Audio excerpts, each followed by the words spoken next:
အားလုံးပဲမင်္ဂလာပါရှင်ဒီဗီဒီယိုလေးကတော့အခုဒီဗီဒီယိုကိုတွေ့တဲ့သူအတွက်ပေါ့နော် Universe ရဲ့ reading လေးဖြစ်ပါတယ်2026 May June July လောက်အထိ energy တက်ရောက်ပါတယ်အားလုံးပဲမင်္ဂလာပါရှင် Lunati Soul Page ကနေပြီးတော့ကြိုဆိုပါရစေဗီဒီယိုလေးတွေတင်တာကျဲသွားတယ်ပေါ့နော်ဒီနောက်ပိုင်းမှာဒီလူနာလဲတခြားကိစ္စလေးတွေနဲ့ရှုပ်နေလို့ပေါ့နော်စိတ်မရှိပါနဲ့နော်အခုဒီဗီဒီယိုလေးကတော့ဒီဗီဒီယိုပေါ့နော်မြင်တဲ့သူတွေအတွက် Universe ကနေပေးခြင်းတဲ့ message ကိုမေးထားတာဖြစ်ပါတယ်ဆိုတော့အခုဒီဗီဒီယိုမြင်နေဆိုလို့ရှိရင်ဒီ readings လေးအားတင်းတွက်ပါပဲ Universe ကနေတင့်ကိုဘာတွေပြောချင်နေလဲအခုဘလို့အခြေအနေဘလို့ energy ရှိနေလဲဆိုတဲ့ဟာကိုဖတ်ပေးထားတာဖြစ်ပါတယ်ဆိုတော့ဒါအခု2026မေလပေါ့နော်2026 May June July လောက်အထိဒီ reading ကenergy တက်ရောက်ပါတယ်ဆိုတော့အခုလက်ရှိ current energy ကိုကြည့်တဲ့အခါမှာပေါ့နော်အခုကြည့်နေတဲ့သူတွေမှာဒီကိစ္စတစ်ခုခုပေါ့နော်မဆုံးဖြတ်နိုင်ဖြစ်နေတာမျိုးပြောင်းလဲဖို့ဥပမာပေါ့နော်အလုပ်ပြောင်းဖို့စဉ်းစားနေတဲ့သူတွေဆိုလို့ရှိရင်လည်းအလုပ်ကိုမပြောင်းလဲနိုင်ဖြစ်နေတာအလုပ်ကနေထွက်ရမှာလားမထွက်ရဘူးလားဝေခွဲမရဖြစ်နေတာမျိုးထွက်ဖို့စဉ်းစားနေတာဒါပေမဲ့အဲ့ဒီ changes ကိုကမလုပ်နိုင်နေဘူးဖြစ်နေတာမျိုးပေါ့နော်အဲ့လိုဖြစ်နေနိုင်ပါတယ်ဥပမာအချစ်ရေးမှာဆိုလို့ရှိရင်လည်း stuck ဖြစ်နေတဲ့အနေအထားမျိုးဒီမကြသင့်မဲကြာနေတဲ့ဟာအစင်မပြေတာရှိလို့ရှိရင်မကြသင့်မဲကြာနေတာဒီကိစ္စတစ်ခုခုနှောင့်နှေးနေတာမျိုးတွေပေါ့နော်ဒါမျိုးတွေဖြစ်နိုင်တယ်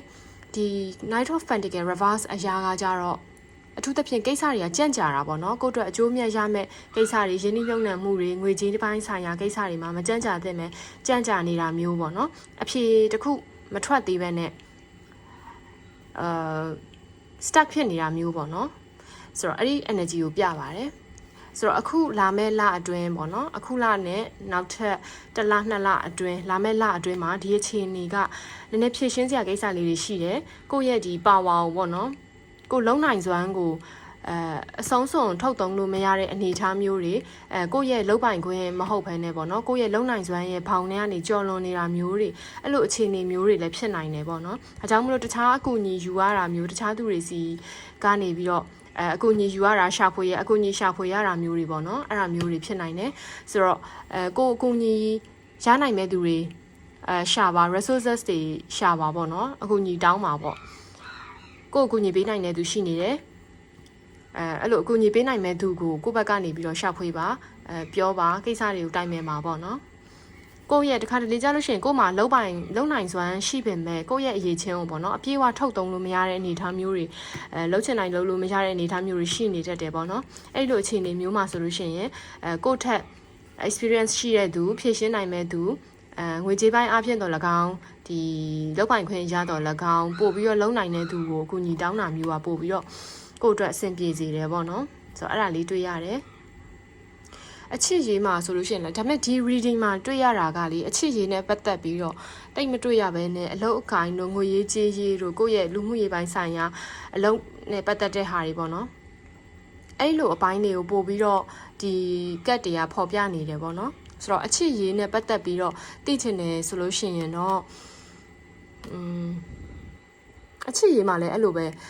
ညှိနိုင်ရတာစကားပြောရတာအဆင်မပြေဖြစ်ပြီးတော့ပေါ့နော်တယောက်နဲ့တယောက်ကိစ္စတွေပဲဖြည့်ရှင်းနေရတာတွေတိတိလေးတွေနဲ့ပေါ့နော်စကားပြောနေရတာတွေဒါမျိုးလေးတွေဖြစ်နေတတ်တယ်ပေါ့ဒါပေမဲ့အဲ့ဒါကအချစ်ရေးအတွက်ဆိုလို့ရှိရင်လည်းတိတ်မကြခင်မှာတော့အဆင်ပြေလာဖို့ရှိတယ်အခု2လပေါ့နော်2လနဲ့2လနောက်ပိုင်းမှာပို့ပြီးတော့အဆင်ပြေလာဖို့ရှိတယ်ပေါ့နော်ပို့ပြီးတော့စိတ်ရှည်ပေးရမယ်တစ်ဖက်လူပေါ်မှာလေပို့ပြီးတော့စိတ်ရှည်တီးခံပေးရတာမျိုးတွေနည်းစိတ်ပင်ပန်းရတာမျိုးတွေဖြစ်တတ်တယ်ပေါ့နော်အဲ့ဒါပြီးသွားတော့မှပဲနားလည်မှုရပြီးတော့ပို့ပြီးတော့အဆင်ပြေလာလိမ့်မယ်ပေါ့နော်ဒါအချစ်ရေးအတွက်ပေါ့ခုနအလောက်ကင်နဲ့ငွေရေးကြေးရေးကိုဆက်ပြောရမယ်ဆိုလို့ရှိရင်တော့ကို့မှာခုနအခက်ခဲရှိတယ်ဆိုလို့ရှိရင်ကိုယ်ကူညီပေးနိုင်တဲ့သူရှာပါပို့ပြီးတော့ things will be better in next few months ပေါ့နော်ပို့ပြီးတော့ကောင်းလာဖို့အနေထားတွေရှိတယ်improvement ပေါ့နော် improvement ကိုတွေ့ရလိမ့်မယ်ပို့ပြီးတော့ကောင်းလာလိမ့်မယ်ဂျားထဲမှာစိတ်ပင်ပန်းစရာစိတ်ရှုပ်စရာတွေရှိတယ်ဆိုပေမဲ့ဒါကိုကြော်ဖြတ်ပြီးသွားပြီဆိုလို့ရှိရင်ကိုယ့်အတွက် rewards ပေါ့နော်ကိုယ့်အတွက်rewards ရလိမ့်မယ်အကျိုးမြတ်ဖြစ်လိမ့်မယ်ပေါ့နော်ဒါမဖြစ်မနေကြော်ဖြတ်ရမယ်ကိုယ့်အတွက် lesson learn လုပ်ရမယ်အရာမျိုးဖြစ်တယ်ပေါ့နော်မဖြစ်မနေကြော်ဖြတ်ရမယ်အရာမျိုးတွေဖြစ်တယ်ဆိုတော့အားမွေးထားဖို့ပေါ့နော်အားပေးခြင်းပါတယ် ဆိုတော့ကိုလှုပ်တဲ့လုပ်ငန်းနဲ့ကိုလှုပ်တဲ့အရာတွေနဲ့အစီငေါ်မတည့်တာမျိုးတွေလည်းကြုံရနိုင်တယ်ဒါပေမဲ့ကိုကမဖြစ်မနေဒီအဆင့်ကိုဖြတ်ကျော်ပြီးတော့မှကိုသွားကျင်တဲ့ပန်းနိုင်ကိုရောက်မယ်ဆိုတဲ့အနေအထားမျိုးပေါ့နော်ဆိုတော့ဒီတစ်လနှစ်လအတွင်းမှာအခက်အခဲလေးတွေကတော့ကြုံမယ်ဒါပေမဲ့အဲ့ဒီအခက်အခဲလေးတွေကကိုအားထည့်ပြီးတော့ကြော်ဖြတ်နိုင်လိမ့်မယ်ဒီကက်တွေအရာပေါ့နော်ဒီမှာ magician judgment အရာကစိတ်ပြည့်မှန်းစရာတွေရှိရဆိုပေမဲ့ကြော်ဖြတ်နိုင်လိမ့်မယ်အရှိကိုရှိတိုင်းလက်ခံဖို့အရေးကြီးတယ်ပေါ့နော်ဟိုအခုဖြစ်နေတဲ့ situation ကိုအမှန်တိုင်းလုံးဝကိုကလက်ခံပြီးလို့ရှိရင် solution ကိုပဲအဓိက focus ထားပါဘယ်လိုဖြေရှင်းရမလဲဘယ်လိုကင်တွယ်ရမလဲဆိုတဲ့အရာပေါ်မှာပဲတေချာလေး focus ထားပြီးတော့သွားပါအဆင်ပြေပါလိမ့်မယ်ဆိုတော့အခုလိုမျိုးကြည့်ရှုပေးတဲ့အတွက်ကျေးဇူးအများကြီးတင်ပါတယ် Lunar Di Soul page လေးကိုလည်း follow လုပ်ထားပေးပါအောင်နော်